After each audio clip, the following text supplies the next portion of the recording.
បើគិតមកដល់បច្ចុប្បន្ននេះបច្ចេកវិទ្យាកំពុងដើរទៅមុខឥតឈប់ឈរសោះតើវានឹងដើរដល់កន្លែងណាហើយអនាគតទៅបច្ចេកវិទ្យានឹងទៅជាយ៉ាងណាថ្ងៃនេះយើងនឹងជជែកគ្នាអំពីអនាគតនៃសុវត្ថិភាព Digital តើអ្នកដឹងទេថាវាមានសន្តិសុខកម្រិតណា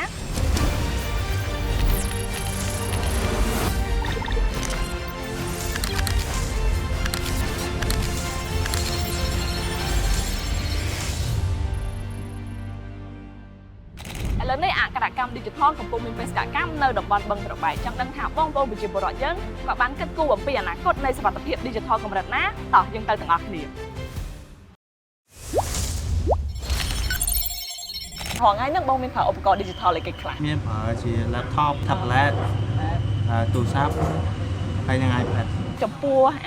ឧបករណ៍ Digital ឬក៏បច្ចេកវិទ្យាអីទាំងអស់ហ្នឹងបងយល់ថាវាមានសុវត្ថិភាពទេបច្ចេកវិទ្យាកាន់តែ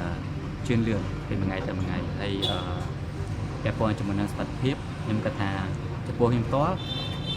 វាអត់បានសេះជួតតាមខ្ញុំគិតប្រហែលវាសុវត្ថិភាពនៅមានកម្រិតចំពោះសុវត្ថិភាពវិញយើងគិតថា50-50ព្រោះដោយសារយើងមើលទៅសង្គមចាស់ស្ដាយយើងគិតថាមានជនឆោបបោករបៀបថាបោកប្រាស់តាមអនឡាញដែរបារម្ភពីសុវត្ថិភាពនៅពេលដែលយើងប្រើប្រាស់ប្រព័ន្ធ Digital អីទាំងអស់ហ្នឹងបារម្ភបងជួនកាលពេលខ្លះយើងអត់សូវដឹងពីរបស់ទាំងអស់ហ្នឹងយើងចេះតែចុចចេះតែអីទៅអាចមានគេហែកតាមប្រព័ន្ធនេះអញ្ចឹងយើងចេះបារម្ភតាមប្រព័ន្ធហ្នឹងដែរព្រោះអីឃើញគេផុសវាច្រើនបញ្ហាហ្នឹងកើតឡើងច្រើនដែរពេលខ្លះខ្លាចគេហែក Facebook ខ្លាចអីចឹងយកទៅប្រើប្រាស់ដូចថារូបយើងរូបអីក្នុងទូរស័ព្ទនឹងស្រាប់អីយកទៅភ្ជាប់ជាមួយអ្នកដូចថាខ្ចីលុយខ្ចីអីចឹងព្រោះថ្ងៃភ័យខ្ញុំអត់សូវភ័យហ្មងបងព្រោះឃើញគេមានបញ្ហាតែបើខ្ញុំអត់ត្រូវអីផងសម្រាប់យើងផ្ទាល់យើងធ្លាប់ត្រូវបានគេ hack ហ្មងឬក៏យើងធ្លាប់ឃើញករណីផ្សេងៗធ្លាប់បានគេ hack មិនពេលហ្នឹងមិនខ្លះទៅបើបាត់អស់លីងបាត់ data បាត់អីអស់លីងហ្មងអញ្ចឹងយើងត្រូវ start មកវិញ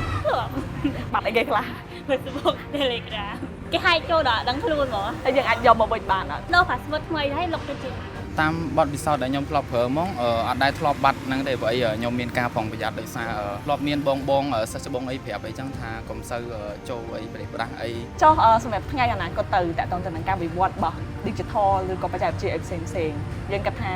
យើងនៅបារម្ភពីសុវត្ថិភាពនឹងកម្រិតណាដែរបើសិនជាយើងនិយាយថានៅថ្ងៃមុខទៀតខ្ញុំគិតថាបើសិនជាវាជឿនលឿនវាប្រកាសជារៀបចំប្រព័ន្ធសុវត្ថិភាពហ្នឹងថាខ្លាំងជាងមុនដែរអញ្ចឹងអ្វីដែលខ្ញុំព្រួយបារម្ភគឺការប្រើប្រាស់ប្រព័ន្ធហ្នឹងដោយប្រើប្រាស់ដោយខុសឆ្គងវិញទេបាទចំពោះខ្ញុំគឺមានការបារម្ភខ្លាំងដែរដោយសារតែយើងអត់អាចមើលឃើញទៅថ្ងៃមុខទៀតទេដោយសារតែឥឡូវគឺមានការរីកចម្រើនខ្លាំងខាងប្រព័ន្ធ Digital ហ្នឹងខ្ញុំគិតថាអាហ្នឹងវាកាន់តែខ្ពស់ទៅព្រោះយើងត្រូវ access ជាមួយ Digital វាអាចដើរថយក្រោយយើងត្រូវតែទៅមូលទៅមុខហើយអាសុវត្ថិភាពទៅលើប្រព័ន្ធ Digital ហ្នឹងគឺមានសារៈសំខាន់ហើយខ្ញុំគិតថាវាគួរព្រួយបារម្ភខ្លាំងវាមិនទៅទៀតផងតាមរយៈការចុះស្ទាបស្ទង់យើងឃើញថាអ្នកប្រើប្រាស់ឧបករណ៍ Digital គឺមានស្ទើរគ្រប់គ្នាប៉ុន្តែអ្នកដែលយល់ដឹងពាក់ព័ន្ធទៅនឹងសុវត្ថិភាពគឺមានកម្រិតនៅឡើយដោយសារបងប្អូនខ្លះក៏យល់ដឹងពីបញ្ហានិងហានិភ័យដែលកើតឡើងដោយសារប្រព័ន្ធ Digital ហើយបងប្អូនខ្លះទៀតគឺមិនចាប់អារម្មណ៍តតែសោះខណៈពេលដែលការអភិវឌ្ឍនៃបច្ចេកវិទ្យាកាន់តែទំនើបហើយនាំមកនូវកត្តាប្រឈមថ្មីៗឥតឈប់ឈរបើចង់ដឹងតាក់ទងទៅនឹងបញ្ហាសុវត្ថិភាព Digital នៅពេលអនាគតទៅជាយ៉ាងណាយើងទៅជួបជាមួយលោកលេងប៊ុននីដែលជាអនុប្រធានវិទ្យាស្ថានអភិបាលកិច្ច Digital ទាំងអស់គ្នាបងបើនិយាយពីការប្រើប្រាស់ឧបករណ៍ Digital ប្រព័ន្ធ Digital អីទាំងអស់ហ្នឹងឃើញថាមានការវិវត្តទៅលឿនមែនតើហើយក្នុងហ្នឹងក៏មានបញ្ហាប្រឈមខ្លះដែរហើយដែលឡាយប្រធានបទរបស់យើងថ្ងៃហ្នឹងគឺនិយាយពីអនាគតនៃសុវត្ថិភាព Digital ប៉ុន្តែមុននឹងចូលទៅដល់ប្រធានបទហ្នឹងខ្ញុំចង់ឲ្យបងបង្ហាញពីរូបភាពខ្លះៗតាក់ទងទៅនឹងបញ្ហាសន្តិសុខ Digital នៅប្រទេសកម្ពុជាយើងនៅពេលបច្ចុប្បន្នសិនបាទអរគុណជាការពិតរបស់អីមួយក៏ដោយបាទដែលកើតមានមកវាតែងតែមាននៅគុណសម្បត្តិហើយនិងគុណវិបត្តិអញ្ចឹងតកតងនឹងការប្រើប្រាស់បច្ចេកវិទ្យានេះគឺយើងឃើញថានៅក្នុងប្រទេសកម្ពុជាយើងមានការរីកចម្រើនខ្លាំងមែនទែនបាទជាពិសេសក្រោយពេលការរីករាលដាលជំងឺ Covid នេះគឺមិនថាអ្នកទីក្រុងឬអ្នកជនបទទេបាទគឺគាត់ស្វះស្វែងក្នុងការប្រើប្រាស់បច្ចេកវិទ្យានេះដើម្បីជាជំនួយមួយនៅក្នុងជីវភាពប្រចាំថ្ងៃរបស់គាត់នឹងអញ្ចឹងនៅក្នុងភាពរីកចម្រើននៃបច្ចេកវិទ្យានៅក្នុងជីវភាពប្រចាំថ្ងៃនេះក៏វាមាននៅ ជនមួយចំនួនបាទគេហៅថាជនខិលខូចដែលគាត់ឆ្លៀតឱកាសដើម្បីកេងចំណេញពីឱកាសនេះផងដែរដែលយើងហៅថាជាឧក្រិដ្ឋជនតាមបណ្ដាញអ៊ីនធឺណិតហ្នឹងបាទអញ្ចឹងជាមួយនឹងបញ្ហានេះគឺដោយសារតែប្រជាពលរដ្ឋរបស់យើងគាត់មិនសូវមានចំណេះដឹងបាទនិយាយទៅត្រង់ណាបាទពីព្រោះយើងដឹងថាឧបករណ៍បច្ចេកវិទ្យាទាំងអស់វាត្រូវការប្រើប្រាស់ភាសាមួយច្បាស់លាស់បាទអញ្ចឹងជាមួយនឹងការដែលគាត់ខ្វះខាតនៅចំណេះដឹងនេះហើយដែលធ្វើឲ្យមាននៅគេហៅថាភាពងាយរងគ្រោះបាទមានន័យថាជាចំណុចខ្វះខាតដែលធ្វើឲ្យជនខិលខូចទាំងនោះមានឱកាសកាន់តែច្រើននៅក្នុងការកេងចំណេញណាឬក៏បំពេញមកលើប្រជាពលរដ្ឋម្នាក់ហ្នឹងតកតងទៅនឹងការបំពេញឬក៏អីទាំងអស់ហ្នឹងនៅក្នុងប្រទេសកម្ពុជាយើងអាចថាមានរូបភាពអីដែលឧស្សាហ៍កើតឡើងជាងគេដែរបងបាទជាមួយនឹងវិធីសាស្ត្រនៃការបំពេញនេះគឺមានច្រើនរបៀបណាស់ប៉ុន្តែរបៀបមួយចំនួនដែលយើងឧស្សាហ៍ឃើញកើតមាននៅក្នុងប្រទេសកម្ពុជាយើងហ្នឹងគេហៅថាជាវិស្វកម្មសង្គមខ្មែរយើងណាជាបច្ចេកទេសគេហៅថា social engineering ជាវិស្វកម្មសង្គមមានន័យថា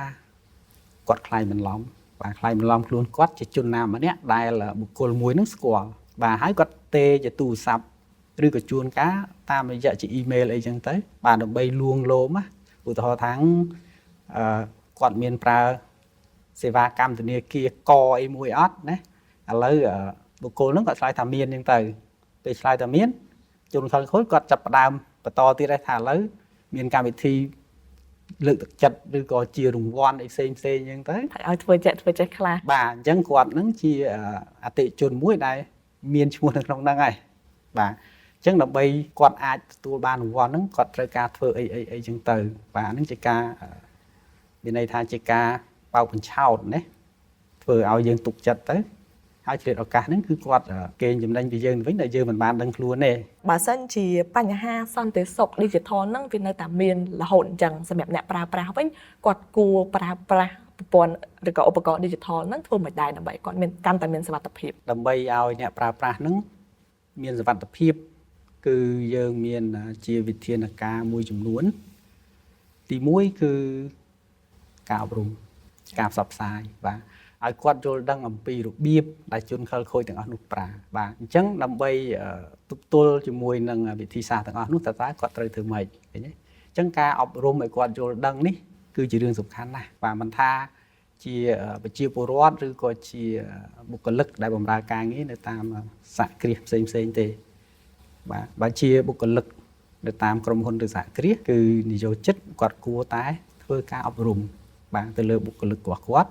ដើម្បីជៀសវាងពីហានិភ័យនៃការបោកបញ្ឆោតនឹងពីព្រោះការបោកបញ្ឆោតនេះវាមិនត្រឹមតែប៉ះពាល់ដល់ផលប្រយោជន៍របស់បុគ្គលទេ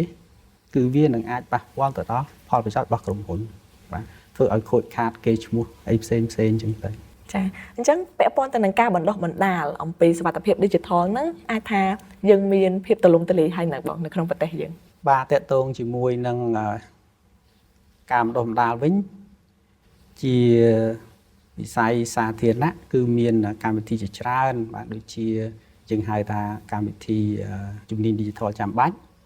បាទដែលធ្វើការបណ្ដុះបណ្ដាលមិនចំពោះតែមន្ត្រីរាជការទេគឺទាំងប្រជាពលរដ្ឋដែលគាត់អាចចូលទៅ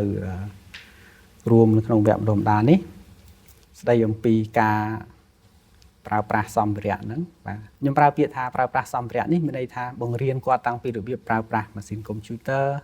បង្រៀនតាំងពីការប្រើប្រាស់ទូរស័ព្ទដៃកម្មវិធីដែលមានក្នុងកុំព្យូទ័រណាឬក៏កម្មវិធីក្នុងទូរស័ព្ទដៃមួយចំនួនដែលផ្ដល់ជាអត្ថប្រយោជន៍ដល់ការងារប្រចាំថ្ងៃរបស់គាត់នឹងបាទខ្ញុំឧទាហរណ៍ថាជាធម្មតាយើងចង់ scan រូបឯកសារមួយសន្លឹកអញ្ចឹងយើងជាធម្មតាយើងត្រូវការមានម៉ាស៊ីន scan ត្រូវការមានឧបករណ៍តែពិតក្នុងទូរស័ព្ទដៃយើងគឺមានកម្មវិធីហ្នឹងបាទយើងអាចថតឲ្យវា scan ឲ្យយើងយ៉ាងស្អាតបាទតែយើងអត់ដឹងបាទវាមានកម្មវិធីផ្សេងទៀតដូចជាការតាមដានសុខភាពអ្នកមានផ្ទៃពោះអីផ្សេងអញ្ចឹងទៅបាទអញ្ចឹងក្នុងការប្រើប្រាស់នេះក៏យើងបានបញ្ជ្រាបគាត់អំពី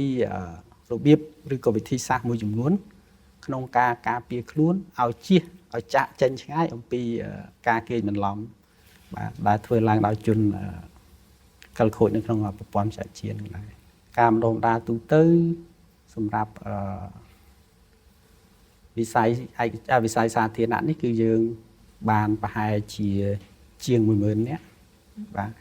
ពួកយើងបណ្ដុំដាលនេះមិនមែនថ្មីនេះទេមែនតែនទៅ10 ឆ្នាំមកហើយ 10 ឆ្នាំ បាទ10 ឆ្នាំមកហើយពីដំបូងឡើយហ្នឹងគឺមានការគ្រប់គ្រងពីអ្នកជំនាញការបរទេសដូចជាចៃការអីចឹងទៅបាទហើយរហូតដល់បច្ចុប្បន្នគឺរដ្ឋាភិបាលមានសមត្ថភាពក្នុងការធ្វើកិច្ចការហ្នឹងដោយខ្លួនឯងតែម្ដង មួយវិញទៀតបងថាតើយើងនឹងអាចមានកត្តាប្រឈមអីគេខ្លះតាក់ទងទៅនឹងការថែរក្សាសន្តិសុខ Digital នាពេលអនាគត យើងពិតជាមាននៅបញ្ហាប្រឈមក៏ដូចជាឱកាសផងដែរជាមួយនឹងការរីកចម្រើននៃបច្ចេកវិទ្យា Digital នេះទី1គឺតកតងជាមួយនឹងការរីកចម្រើននៃបច្ចេកវិទ្យាហើយនឹងការតបជាប់បាទដូចជាបច្ចេកវិទ្យាបញ្ញាសិប្បនិម្មិតបច្ចេកវិទ្យាគេហៅថាអ៊ីនធឺណិតនៃវត្ថុបាទដែលធ្វើឲ្យយើងទទួលបាននៅអ្វីដែលយើងមិនធ្លាប់មានពីមុនទេបាទឧទាហរណ៍ដូចជាគេហៅថាផ្ទះឆ្លាតវៃឬក៏រថយន្តជាដើមដែលបានតភ្ជាប់ហ្នឹងគឺវាធ្វើឲ្យមាននៅគេហៅថាជាភាពងាយរងគ្រោះបាទវាកាន់តែច្រើនឡើងអញ្ចឹងនៅពេលដែលវាមាននៅភាពងាយរងគ្រោះនេះកាន់តែច្រើនឡើងធ្វើឲ្យការពារសន្តិសុខនេះគឺកាន់តែមានភាពប្រឈមផងដែរបាទទី2គឺតកតងជាមួយនឹងកត្តាច្បាប់ឬក៏បទបញ្ញត្តិផ្សេងតែនេះគឺជាដូចថាជាវិស័យសាធារណៈគឺគាត់ត្រូវតែមាននៅច្បាប់បទបញ្ញត្តិផ្សេងដើម្បីគ្រប់គ្រងទៅលើបញ្ហាទាំងអស់នេះវាមិនត្រឹមតែជាច្បាប់ឬក៏បទបញ្ញត្តិរបស់ប្រទេសមួយទេគឺវាពាក់ព័ន្ធទៅដល់ច្បាប់ឬក៏បទបញ្ញត្តិរបស់អន្តរជាតិផងដែរដែលវាក៏ជាបញ្ហាប្រឈមមួយដែររបស់គេហៅថាធុរកិច្ចដែលគាត់ត្រូវតែយល់ដឹងអំពីច្បាប់ទាំងអស់នោះដើម្បីធ្វើឲ្យការរក្សាសន្តិសុខ Cyber របស់គាត់នេះគឺស្របទៅតាមស្តង់ដារមួយដែលគេចង់បានបាទជាពិសេសគឺនៅក្នុងសម័យដែលយើងកំពុងតែសមាហរណកម្មនៅក្នុងអាស៊ាននេះគឺវាទាមទារឲ្យចាំបាច់ឲ្យបណ្ដាប្រទេសទាំងអស់គឺមាននៅស្តង់ដាររួមគ្នាដើម្បីអាចធ្វើការតភ្ជាប់គ្នាទៅវិញទៅមកបាននិងប្រកបដោយសុវត្ថិភាពខ្ពស់បាទទី3គឺតកតងជាមួយនឹងកង្វះជំនាញបច្ចុប្បន្ននេះតម្រូវការអ្នកជំនាញខាងវិស័យសន្តិសុខ Cyber នេះគឺលើសពីការផ្គត់ផ្គង់បាទអញ្ចឹងក្នុងលក្ខខណ្ឌនេះជាមូលហេតុដែលធ្វើឲ្យការពារនៅសន្តិសុខគឺមានភាពដែលអាចខ្វះខាតបាទអាចជាឱកាសមួយដែលធ្វើឲ្យឧក្រិដ្ឋជននៅក្នុងប្រព័ន្ធអ៊ីនធឺណិតហ្នឹងគាត់មានឱកាសខ្ពស់បាទទី4គឺតាក់ទងជាមួយនឹងឧក្រិដ្ឋជនលើប្រព័ន្ធអ៊ីនធឺណិតហ្នឹងដែលយើងហៅថា hacker គឺជាមួយនឹងការរីកចម្រើននៃបច្ចេកវិទ្យាបញ្ញាសិប្បនិម្មិតឬក៏គេហៅថា quantum computer នេះគឺធ្វើឲ្យពួកគេហ្នឹងប្រើប្រាស់នៅបច្ចេកវិទ្យាថ្មីទាំងអស់នេះក្នុងការបំពេញមកលើទិន្នន័យរបស់អ្នកប្រើប្រាស់ឬក៏របស់ធុរកិច្ចអីជាដើមវាកាន់តែមានភាពថាងាយស្រួលជាងមុនពីព្រោះបច្ចេកវិទ្យាកាន់តែរីកចម្រើនធ្វើឲ្យគេមានឱកាសក្នុងការចាប់យកបច្ចេកវិទ្យានឹងទៅប្រើប្រាស់កាន់តែខ្លាំងផងដែរទី5គឺពាក់ព័ន្ធជាមួយនឹងកត្តាភូមិសាស្ត្រនយោបាយបាទរៀងជ្រៅបន្តិចគាត់ថាជាសន្តិសុខ Cyber គឺវាទូលំទូលាយអញ្ចឹងវាមិនមែនផ្ដោតត្រឹមតែបុគ្គលទេវាផ្ដោតទៅលើស្ថាប័នបាទហើយក៏ជាប្រទេសមួយផងដែរអញ្ចឹងជាមួយនឹងកត្តាភូមិសាស្ត្រនយោបាយនេះអាចជាការគម្រាមកំហែងដែលកើតឡើងពីការគ្រប់គ្រងរបស់រដ្ឋមួយណាដែលអាចនឹងធ្វើឲ្យប៉ះពាល់ទៅដល់ហេដ្ឋារចនាសម្ព័ន្ធរបស់ប្រទេសមួយបាទជាពិសេសគឺការចូលទៅលួចយកនៅគេហៅថាព័ត៌មានសំខាន់ណាដែលពាក់ព័ន្ធជាមួយនឹងជាតិអីជាដើមបាទចាអញ្ចឹងមានន័យថាមានអាចថាផលប៉ះពាល់ហើយនឹងកត្តាប្រឈមច្រើនទាំងទៅលើបុគ្គលស្ថាប័នហើយនិងប្រទេសជាតិទៀតអញ្ចឹងបើសិនជាសម្រាប់អ្នកប្រើប្រាស់ទូទៅវិញអាចថាជាអ្នកប្រើប្រាស់ឧបករណ៍ digital ទូទៅ ប្រជាជនទូទៅហ្មងបើសិនជាគាត់ចង់ស្វែងយល់ក៏ដូចជាទទួលបានវគ្គបណ្ដុះបណ្ដាលឬក៏ចំណេះដឹងអីផ្សេងៗតាក់ទងទៅនឹងការថែរក្សាសន្តិសុខ digital ហ្នឹងតើគាត់អាចទៅហៅនៅណាបានខ្លះ បាទជាមួយនឹងការរីកចម្រើនបច្ចេកវិទ្យានៅពេលបច្ចុប្បន្ននេះគឺគាត់អាចទៅស្វែងរកព័ត៌មានទាំងអស់នោះតាមគេហទំព័ររបស់ស្ថាប័នមួយចំនួនដូចជាក្រសួងប្រៃសណីនិងទូរគមនាគមន៍ក៏មានបាទនៅទីនោះគឺ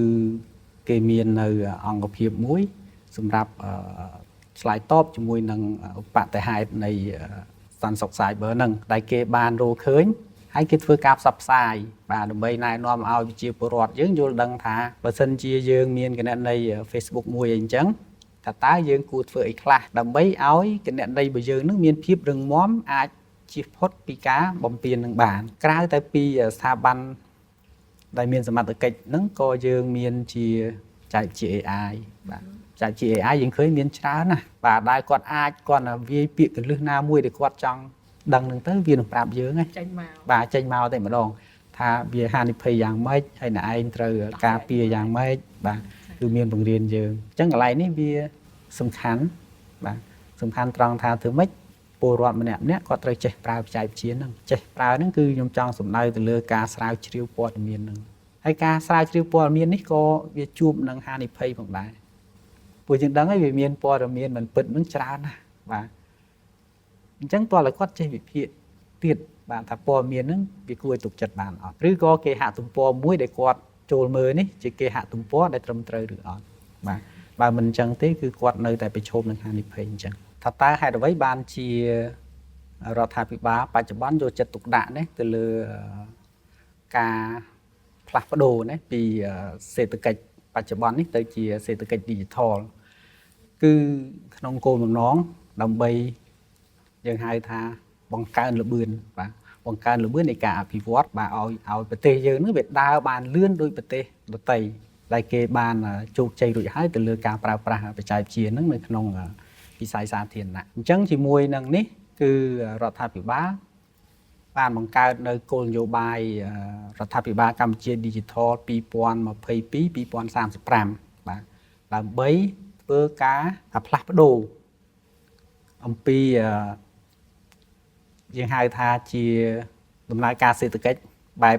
បុរាណទៅជាសេដ្ឋកិច្ចបែបទំនើបបាទអញ្ចឹងវាមាននៅចំណុចជាច្រើនដែលត្រូវអនុវត្តប៉ុន្តែអ្វីដែលជាបញ្ហាយើងហៅថាប្រឈមមុនគេដែលរដ្ឋាភិបាលគិតឃើញនឹងយកចិត្តទុកដាក់នោះគឺធនធានមនុស្សនេះឯងដើម្បីឲ្យប្រទេសមួយទៅជាប្រទេសដែល digital បានតលតែពលរដ្ឋនឹងវា digital មានន័យថាតលតែពលរដ្ឋនឹងចេះប្រើប្រាស់បច្ចេកវិទ្យានឹងសិនបាទអញ្ចឹងបានដូចខ្ញុំលើកឡើងខាងដើមអញ្ចឹងថាពាក្យថាចេះប្រើប្រាស់នឹងមានន័យថាគាត់យល់ដឹងថាទី1អាហ្នឹងគេធ្វើយ៉ាងម៉េចគេប្រើយ៉ាងម៉េចដើម្បីឲ្យបាននៅលទ្ធផលមួយដែលគាត់ចង់បានទី2គាត់ត្រូវយល់ថានៅពេលដែលគាត់ប្រើនឹងអញ្ចឹងទៅវាមានហានិភ័យអីអត់បាទមានន័យថាគេអាចនឹងធ្វើការបោកបញ្ឆោតឬក៏ខ្លែងបន្លំឬក៏ជ្រៀតចូលមកក្នុងប្រព័ន្ធហ្នឹងតាមមធ្យោបាយណាទី3នៅពេលដែលគាត់យល់អំពីហានិភ័យគឺគាត់ត្រូវដឹងអំពីវិធីសាស្ត្រនៃការការពារជាចុងក្រោយក៏សូមអរគុណបងដែលបានចំណាយពេលវេលាចូលរួមកម្មវិធីរបស់យើងថ្ងៃនេះហើយតាមរយៈការពិភាក្សាកន្លងទៅនេះយើងអាចសរុបសេចក្តីបានថាចំណេះដឹងរបស់ប្រជាជនរបស់យើងទៅលើផ្នែក digital គឺមានកម្រិតនៅឡើយដូច្នេះទាមទារឲ្យមានការស្វែងយល់បន្ថែមទៀតដើម្បីដើរឲ្យទាន់ការវិវត្តនៃសង្គម digital ទាំងក្នុងពេលបច្ចុប្បន្ននិងពេលអនាគតអរគុណទស្សនិកជនដែលបានទស្សនាកម្មវិធីរបស់យើង